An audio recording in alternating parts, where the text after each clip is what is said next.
नमस्कार मेरे प्यारे साथियों, स्वागत है एक बार फिर से आपके अपने चैनल हिंदी ओशन में। जैसा कि आपको पता है, इस चैनल के माध्यम से हम एनटीए, यूजीसी नेट, जेआरएफ की तैयारी कर रहे हैं हिंदी विषय से।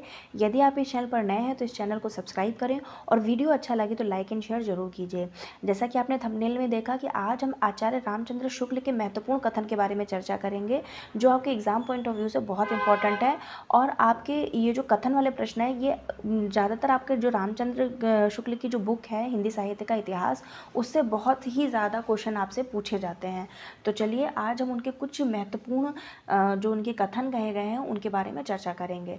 तो चलिए शुरू करते हैं। जो आज का हमारा पहला प्रश्न, जो हमारा पहली जो कोटेशन है वो सारी आपके रामचंद्र शुक्ल की हैं। और जो कथन है वो मुख्यतः आपके रीतिकालीन कवियों से लेकर के जो आदिकाल के जो महत्वपूर्ण कवि हैं उनके बारे में आज हम चर्चा कर रहे हैं। तो चलिए शुरू करते हैं। आज का जो हमारा पहला कथन है वो है, ग्रियर्सन की पुस्तक the modern vernacular literature of northern Hindustan को बड़ा व्रत संग्रह कहा है। वेरी इंपॉर्टेंट, बड़ा व्रत संग्रह किसको कहा गया है? ग्रियर्सन की पुस्तक the modern vernacular literature of northern Hindustan. ये किसकी पुस्तक है? ये ग्रियर्सन की पुस्तक है। आगे बढ़ते हैं। शिव सिंह सरोज व इस्तवार द ला लिटरेचर एंदुए ए हिंदुस्तानी रचना को व्रत संग्रह कहा है। व्रत संग्रह किसको कहा है और बड़ा व्रत संग्रह किसको कहा है? ये दोनों अलग अलग कथन है, इनको याद रखिएगा। कन्फ्यूजन के लिए आपसे एग्जामिनर पूछ सकता है कि बड़ा व्रत संग्रह किसको कहा है, तो modern vernacular literature of northern Hindustan को कहा है। और व्रत संग्रह केवल कहा है शिव सिंह सरोज व इस्तवार द ला लिटरेचर एंदुए ए हिंदुस्तानी रचना को। आई होप आपको ये दोनों कथन याद हो गए और कभी भी भविष्य में आप इसको गलत मत कीजिएगा। आगे बढ़ते हैं। आपका फिर तीसरा आपका कथन है, आचार्य रामचंद्र शुक्ल ने मिश्र बंधु विनोद पुस्तक को बड़ा भारी कवि व्रत संग्रह कहा है। एक और आपका ये आ गया, पहले व्रत संग्रह कहा, फिर बड़ा व्रत संग्रह कहा, उसके बाद बड़ा भारी व्रत संग्रह कहा है। तो किसको कहा है? आचार्य रामचंद्र शुक्ल ने मिश्र बंधु विनोद की पुस्तक को बड़ा भारी कवि व्रत संग्रह कहा है। और प्रकांड कवि व्रत संग्रह और बड़ा भारी कवि व्रत संग्रह कहा है। किसको? मिश्र बंधु विनोद की पुस्तक को। क्यों? क्योंकि इसमें तीन जो बंधु थे, मिश्र बंधु तीन थे, तो उन्होंने बहुत ही बड़े एक तरीके से ग्रंथ की रचना की थी। तथा मित्र बंधुओं को परिश्रमी संकलन करता कहा है। किसने कहा है? आचार्य रामचंद्र शुक्ल ने। आगे बढ़ते हैं। इन्होंने क्रोचे के अभिव्यंजनावाद एवं कुंतक के वक्रोक्तिवाद का तुलनात्मक विवेचन करके अभिव्यंजनावाद को भारतीय वक्रोक्तिवाद का विलायती उत्थान कहा है। वेरी इंपॉर्टेंट, ये आप सारे कथन पढ़ते चलिए। और आपको जरूरी नहीं कि आपको कथन सारे याद करने हैं वर्ड टू वर्ड, क्योंकि आप एग्जाम में आपको जब 4 ऑप्शन दिए रहेंगे और आपने पढ़ा रहेगा आप पहले से, तो आपका वो निश्चित ही उत्तर सही हो जाएगा। आगे बढ़ते हैं। शुक्ल ने कबीर की भाषा को सद्दुक्कड़ी भाषा कहा। कौन सी भाषा कहा? सद्दुक्कड़ी भाषा कहा है। साधना के क्षेत्र में जो ब्रह्मा है, साहित्य के क्षेत्र में वही रहस्यवाद है। सारे रामचंद्र शुक्ल के कथन हैं, तो आप इसको एक बार सरसरी निगाह से एग्जाम में पढ़ते हुए जाइएगा, ताकि आपका प्रश्न आपका गलत नहीं होगा। आचार्य शुक्ल ने सूफी कवियों की प्रेम पद्धति में प्रेम की पीर को महत्वपूर्ण माना है। नेक्स्ट है, तुलसी को हिंदी का सर्वश्रेष्ठ कवि सिद्ध किया है। तुलसी को हिंदी का सर्वश्रेष्ठ कवि सिद्ध किया है। किसने? रामचंद्र शुक्ल ने। सूरदास को जीवनोत्सव का कवि कहा है तथा इसके भ्रमर गीत को ध्वनि काव्य की संज्ञा दी है। नेक्स्ट, शुक्ल रास पंचाध्यायी रचना पर नंददास को जड़िया कवि की उपाधि प्रदान करते हैं। जैसे आपने वो कोटेशन पढ़ी भी होगी, और कवि गड़िया नंददास जड़िया। तो किसको कहा है? नंददास को कहा है। किसने कहा है? शुक्ल जी ने कहा है। और किस कृति के लिए कहा है? रास पंचाध्याय के लिए। रामचंद्र शुक्ल के महत्वपूर्ण कथन की चर्चा कर रहे हैं हम। शुक्ल पद्मावती में रतन सेन द्वारा पद्मावती को प्राप्त कर लेने की इच्छा को प्रेम न कहकर रूप लोभ की संज्ञा देते हैं। नेक्स्ट, सूरदास किसी चली आती हुई गीत काव्य परंपरा का, चाहे वह मौखिक ही रही हो, पूर्ण विकास सा प्रतीत होता है। नेक्स्ट, सूरदास की भक्ति का मेरुदंड पुष्टि मार्गी ही है। सूरदास की भक्ति का मेरुदंड पुष्टि मार्गी ही है। Very important. आगे बढ़ते हैं। सूर्य वात्सल्य और वात्सल्य सूर्य, सूर्य वात्सल्य और वात्सल्य सूर्य। आचार्य शुक्ल और डॉक्टर रामकुमार वर्मा ने विद्यापति को शुद्ध श्रृंगारी कवि माना है। किसने माना है? शुक्ल जी ने माना, और साथ ही साथ रामकुमार वर्मा जी ने भी माना है विद्यापति को शुद्ध श्रृंगारी कवि। आगे बढ़ते हैं। घनानंद को लाक्षणिक मूर्तिमता और प्रयोग वैचित्र का कवि तथा साक्षात रसमूर्ति का कवि कहा है। नेक्स्ट, हिंदी में लक्षण ग्रंथों की परिपाटी पर रचना करने वाले जो सैकड़ों कवि हुए हैं, वह आचार्य कोटि में नहीं आते, वे कवि ही हैं। आचार्य कोटि में नहीं आवे, वे कवि ही हैं। ऐसा किसका कहना है?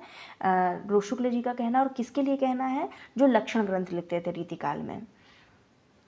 नेक्स्ट, भाषा के लक्ष्य एवं व्यंजक बल की सीमा कहाँ तक है, इसकी पूरी परख घनानंद को ही थी।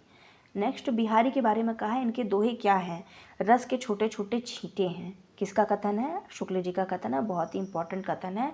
इनके दोहे क्या हैं? रस के छोटे छोटे छींटे हैं। नेक्स्ट, शुक्ल ने भूषण की भाषा की आलोचना की है। भूषण की भाषा की आलोचना किसने की है? शुक्ल जी ने की है। बोधा को रसोन्मत्त कवि कहा है। किसने कहा है? शुक्ल जी ने कहा है। किसको कहा है? बोधा को। क्या कहा है? रसोन्मत्त कवि कहा है। नेक्स्ट, मैथिली शरण गुप्त को सामंजस्यवादी कवि कहा है। सामंजस्यवादी कवि किसको कहा है? मैथिली शरण गुप्त जी को। किसने कहा है? शुक्ल जी ने। श्रीधर पाठक को स्वतंत्रतावाद का प्रवर्तक माना है। किसने? शुक्ल जी ने माना है स्वतंत्रतावाद का प्रवर्तक श्रीधर पाठक को।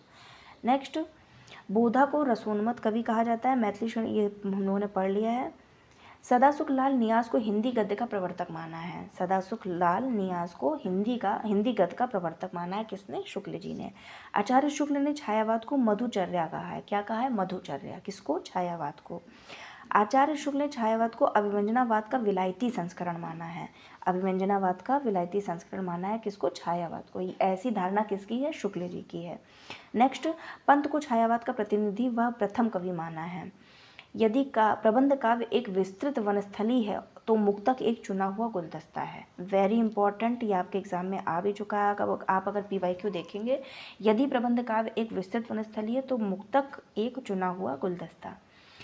रामचंद्र शुक्ल के कथन पढ़ रहे हैं। अब रीतिकालीन कवियों के लिए कुछ महत्वपूर्ण कथन हैं। मैं जितने भी कथन, उनके जो इम्पोर्टेंट कथन हैं, जो आधुनिक काल के जो कवियों के बारे में कहा या फिर रीतिकाल के कवियों के बारे में, भक्ति काल के, मैं धीमे धीमे सारे कथनों को, इनको जो महत्वपूर्ण कथन होंगे और आपके एग्जाम पॉइंट ऑफ व्यू से इंपॉर्टेंट होंगे, सारे महत्वपूर्ण कथन करवाने की पूरी कोशिश करूँगी।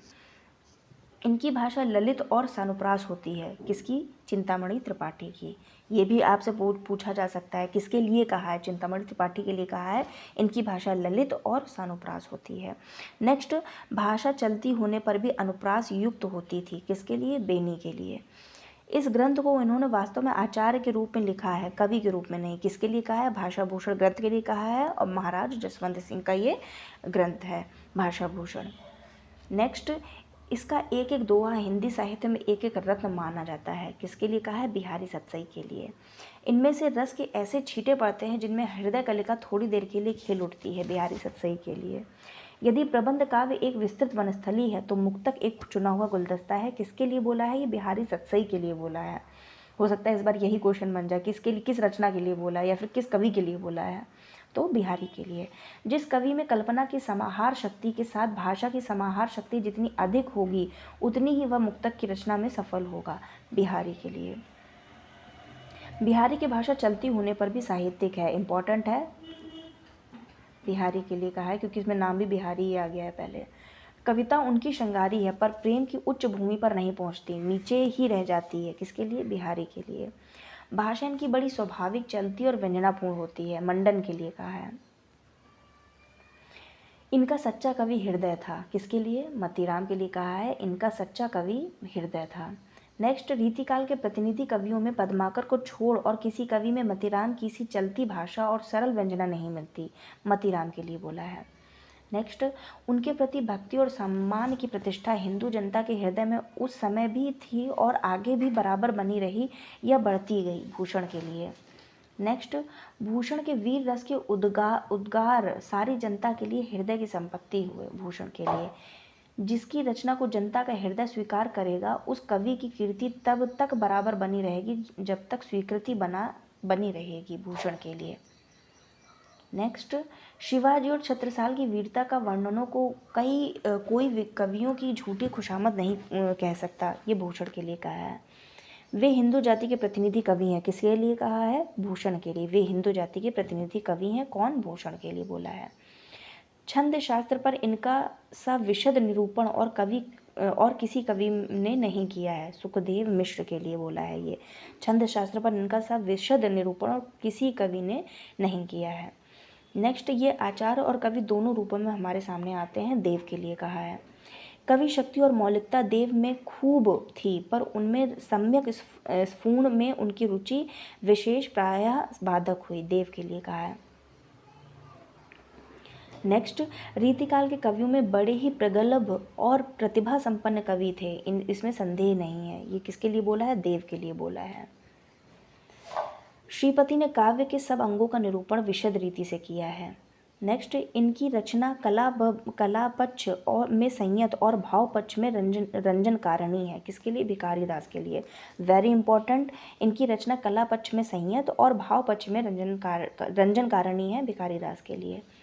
नेक्स्ट, ऐसा सर्वप्रिय कवि इस काल के भीतर बिहारी को छोड़ दूसरा नहीं हुआ है। इनकी रचना की रमणीयता ही इस सर्वप्रियता का एकमात्र कारण है, पद्माकर के लिए कहा है।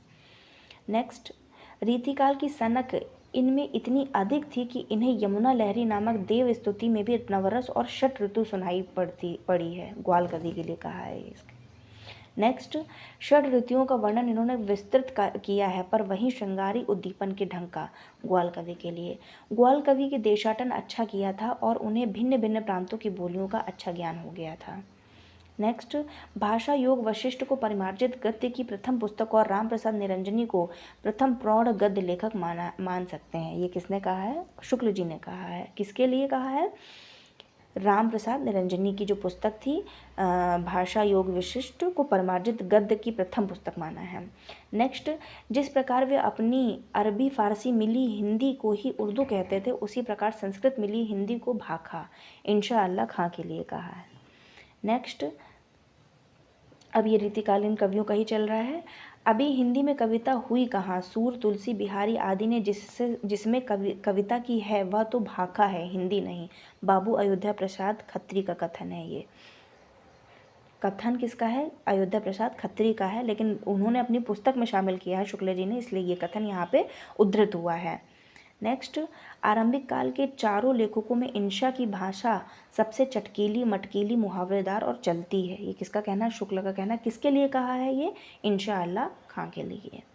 नेक्स्ट, इसमें भी बड़ा काम उन्होंने यह किया कि साहित्य को नवीन मार्ग दिखाया और वे उसे शिक्षित जनता के सहचर्य में ले आए, भारतेंदु हरिश्चंद्र के लिए। प्रेमधन में पुरानी परंपरा का निर्वाह अधिक दिखाई पड़ता है। यहाँ पुरानी परंपरा से मतलब भाषा से है। नेक्स्ट, विलक्षण बात यह है कि आधुनिक गद्य साहित्य की परंपरा का प्रवर्तन नाटकों से हुआ। नेक्स्ट, बस ये इतना हमारा आज का वीडियो था। नेक्स्ट भी है, मैं और भी आपको जो इम्पोर्टेंट कथन है, जैसे आधुनिक काल से रिलेटेड जो उन्होंने कथन इम्पोर्टेंट कथन कहे हैं, वो भी मैं आपको करा दूंगी।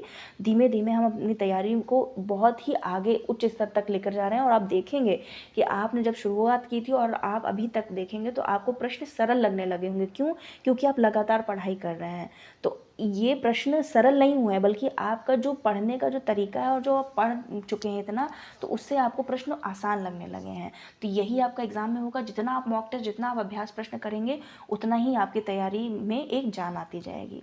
तो बने रहिए हिंदी ओशन के साथ में, और ऐसे ही वीडियो को लाइक करते रहिए, शेयर करती रहिए, और वीडियो अच्छा लगे तो इसको जितना हो सके उतना शेयर कीजिए, ताकि आपके साथ साथ जो आपके साथ में जो आपके सहपाठी हैं उनको भी लाभ मिल सके। वीडियो अच्छा लगा हो तो प्लीज़ लाइक कीजिए। Thanks for watching.